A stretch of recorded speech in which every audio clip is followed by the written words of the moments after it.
रीता मुंडे यांची काळजी करू नका, त्यांना मी नाशिकमधून उभी करेन। बीडमधील प्रचार सभेमध्ये बोलताना पंकजा मुंडे यांनी हे वक्तव्य केलंय। तर नाशिकमध्ये खूप उमेदवार आहेत, हीच अडचण आहे असं छगन भुजबळ म्हणाले।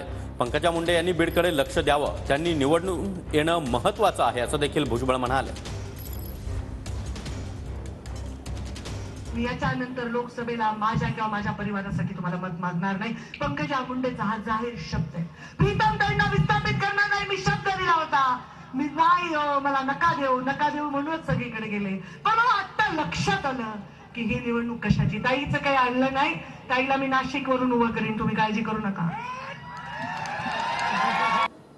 बीडची जी निवडणूक आहे काहीतरी 13 तारखेला, कृपया त्याने त्यांच्यावर पूर्ण लक्ष कॉन्सन्ट्रेट करावं। काय ते निवडून येणं महत्त्वाचं आहे, तिकडे तुम्ही प्रयत्न पूर्ण करा। नाशिकमध्ये उमेदवार नाहीत म्हणून काही अडचण अशातला भाग नाही। नाशिकमध्ये खूप उमेदवार आहे, हीच अडचण आहे।